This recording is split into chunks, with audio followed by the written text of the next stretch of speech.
Hello friends, आजचा video मी बनवतो आहे तो एका शास्त्रज्ञाच्या कार्याविषयी सांगण्यासाठी.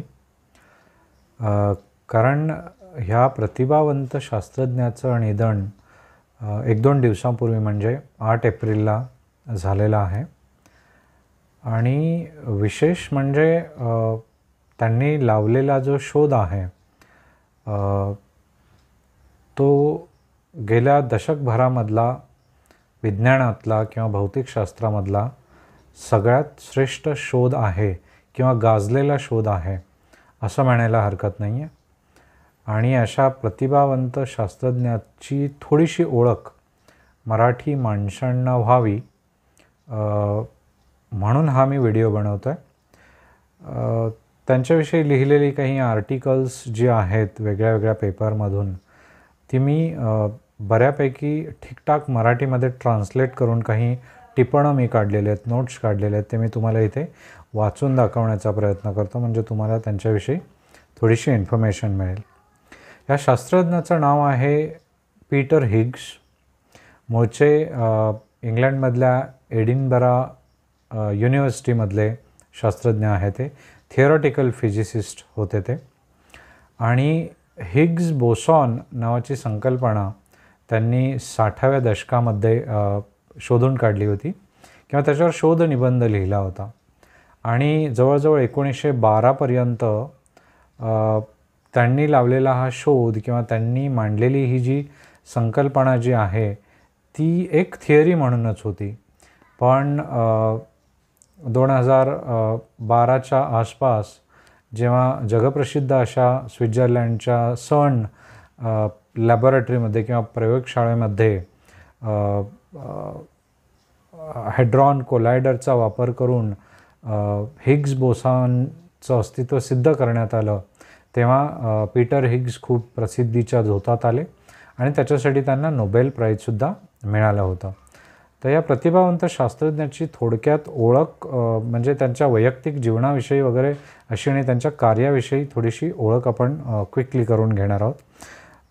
तर पीटर हिग्स हे जसं मी आधी सांगितल्याप्रमाणे एडिनबरा युनिव्हर्सिटीमधले भौतिकशास्त्रज्ञ होते, थिअरॉटिकल फिजिसिस्ट होते. त्यांनी BSc फिजिक्स, MSc फिजिक्स आणि PhD फिजिक्समध्येच केली होती. ती किंग्स कॉलेजमधनं, जगप्रसिद्ध अशा किंग्स कॉलेजमधनं.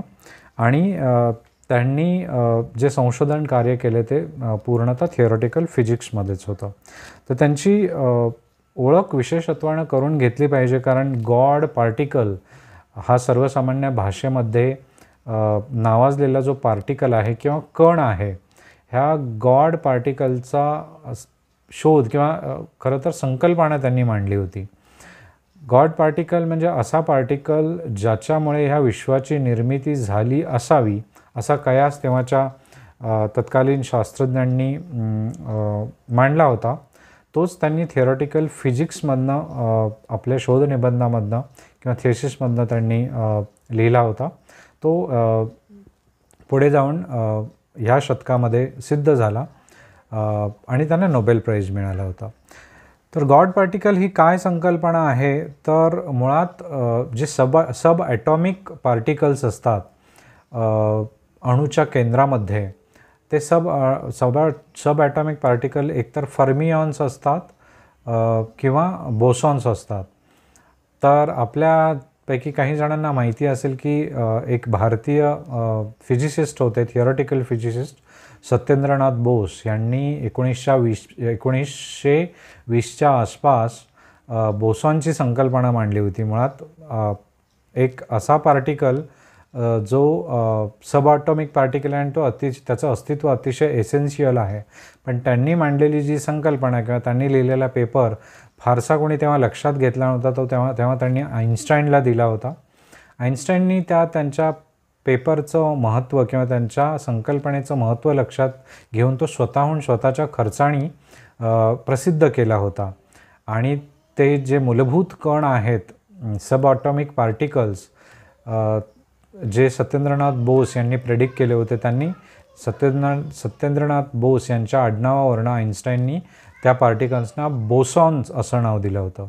तर 2 टाईपचे मूलभूत कण असतात, ते म्हणजे एक बोसॉन्स आणि दुसरे म्हणजे फर्मियॉन्स. बोसॉन हे नाव सत्येंद्रनाथ बोस यांच्या नावावरनं पडले, जे भारतीय शास्त्रज्ञ होते. आणि फर्मियॉन्स हे एनरिको फर्मी नावाचा एक जगप्रसिद्ध शास्त्रज्ञ होता, भौतिकशास्त्रज्ञ होता, त्यांच्या नावावरनं पडले. तर आपलं लक्ष आपण या बोसॉनवर केंद्रित करू. तर पीटर हिग्सने अशी संकल्पना मांडली होती की असा कण जो अणूला वस्तुमान प्राप्त करून देतो किंवा मास प्राप्त करून देतो, कारण मोठे मोठे प्रचंड अवाढव्य तारे या विश्वामध्ये जे आहेत ते बनण्यासाठी त्यांना वस्तुमानाची गरज लागते किंवा मासची गरज लागते. ते जर मास नसेल तर कुठल्याही प्रकारचं गुरुत्वाकर्षण किंवा अन्य फिजिक्समधल्या ज्या संकल्पना आहेत, भौतिकशास्त्रातल्या संकल्पना आहेत, त्या अस्तित्वात असण्याची शक्यता नाहीशी होते. तर असा सबऑटॉमिक पार्टिकल ज्याच्यामुळे ह्या विश्वाचं अस्तित्व आहे किंवा विश्वाची निर्मिती झाली किंवा त्यातला मास किंवा वस्तुमान प्राप्त होतं, त्याचं नाव हिग्स बोसॉन असं नंतर देण्यात आलेलं आहे.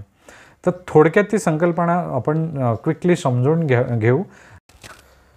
तर स्वित्झर्लंडमधल्या European organization for nuclear research म्हणजे CERN, CERN या संस्थेमध्ये एक प्रचंड असं लार्ज हेड्रॉन कोलायडर आहे. HLC असं त्याचं नाव दिलं आहे, ह्या मोठ्या मशीनचं असं म्हणा. ती जमिनीखाली जवळजवळ 27 किलोमीटर डायमीटर किंवा व्यास असलेली एक नळी किंवा पाईप आहे असं म्हणा. तर याच्यामध्ये चुंबकीय बलाच्या मदतीनं जवळजवळ प्रकाशाच्या वेगाने म्हणजे ॲटॉमिक पार्टिकल्सना किंवा ॲटम्सना, अणूंना फिरवलं जातं आणि त्यांची टक्कर घडवून आणली जाते.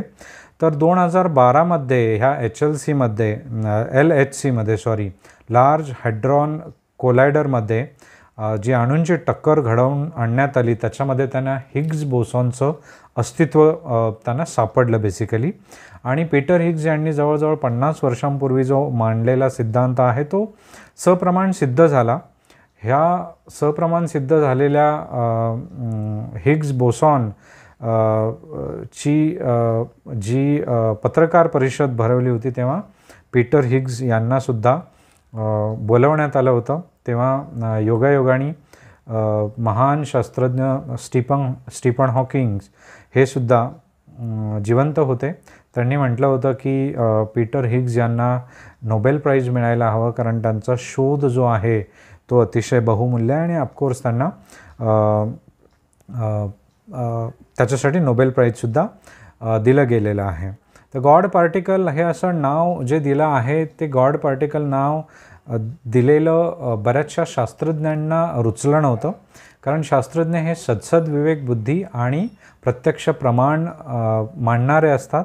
त्याच्यामुळं त्यांना गॉड पार्टिकल असं नाव देऊ नये असं त्यांनी म्हटलं होतं. मुळात या पार्टिकलचं नाव गॉड पार्टिकल नव्हतंच, पण एक नोबेल प्राईज विनर सायंटिस्ट होते ज्यांचं नाव लिओन लिडरमन असं होतं. त्यांच्या पुस्तकावरनं लोकांनी म्हणजे पत्रकारांनी त्याला गॉड पार्टिकल असं नाव दिलं होतं. त्यांनी जेव्हा आपलं पुस्तक पब्लिश केलं होतं, एक थेरॉटिकल कॉन्सेप्ट ज्याला हिग्स बोसॉन म्हटलं जातं, तेव्हा त्यांनी त्याला गॉड डॅम पार्टिकल म्हणजे विश्वाच्या निर्मितीसाठी कारणीभूत असणारा पार्टिकल म्हणून गॉड डॅम पार्टिकल असं त्यांनी नाव दिलं होतं. पण त्यांचा जो पब्लिशर होता किंवा प्रकाशक होता पुस्तकाचा, त्यांनी ते इझी वाटावं, अपिलिंग वाटावं म्हणून त्याला गॉड पार्टिकल असं नाव ठेवलं होतं त्या पुस्तकाचं. म्हणून त्याच्यावरूनच त्याला सामान्य लोक किंवा सामान्य पत्रकार गॉड पार्टिकल असं त्यांनी नाव दिलं होतं. आणि ते धार्मिक लोकांनासुद्धा आवडलं नव्हतं, कारण विश्वाची निर्मिती ही परमेश्वरांनी केलेली आहे, कुठल्याही शास्त्रज्ञाने किंवा पार्टिकलमुळे आपोआप झालेलं नाही आहे असं त्यांचं मत असल्यामुळं काही धर्मवाद्यांनी म्हणजे युरोपातल्या धर्मवाद्यांनीसुद्धा त्या नावाला विरोध केला होता.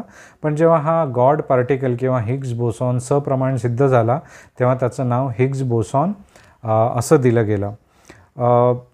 मुळात हा जो शोध आहे तो विश्वाची निर्मिती कशी झाली, प्रचंड वस्तुमानाचे तारे, प्रचंड आकाराचे तारे कसे निर्माण होतात, किंवा पदार्थांना वस्तुमान कसं प्राप्त होतं, वस्तुमान नसलं तर पदार्थाची निर्मितीच कशी होऊ नाही शकणार किंवा विश्वाची निर्मिती अशक्य आहे, हे सिद्ध करण्यासाठी हिग्स बोसॉनचं महत्त्व अनन्यसाधारण आहे आणि पीटर हिग्स यांनी जो पेपर पब्लिश केला होता किंवा जे संशोधन केलं होतं ते सुद्धा तितकंच महत्त्वाचं आहे. जेव्हा CERN ह्या लॅबॉरेटरीनं आपलं संशोधन पत्रकार परिषदेमध्ये मांडलं आणि हिग्स बोसॉनचं प्रमाण सिद्ध झालेलं आहे असं म्हणून जेव्हा पीटर हिग्सना पाठवलं होतं तेव्हा पीटर हिग्स एवढं साधं जीवन जगत होते की त्यांच्याकडे साधा मोबाईलही नव्हता. पुढे जाऊन त्यांना नोबेल प्राईज जेव्हा डिक्लेअर झालं होतं त्यांच्यासाठी तेव्हा ते त्यांच्या शेजाऱ्याकडनं त्यांना कळालं की तुम्हाला नोबेल प्राईज मिळालेला आहे म्हणून. असं सिंपल साधंसुद्धा जीवन जगणारा अतिशय प्रतिभावंत असा शास्त्रज्ञ आज आपल्यामधनं गेलेला आहे. त्याच्या आत्म्याला शांती मिळो आणि त्याच्या संशोधनातनं ह्या विश्वाच्या निर्मितीचं खरं कोडं मानवजातीसाठी आपण जिवंत असताना लवकरात लवकर उलगडावं अशी प्रार्थना करू आणि मी इथेच थांबतो. धन्यवाद.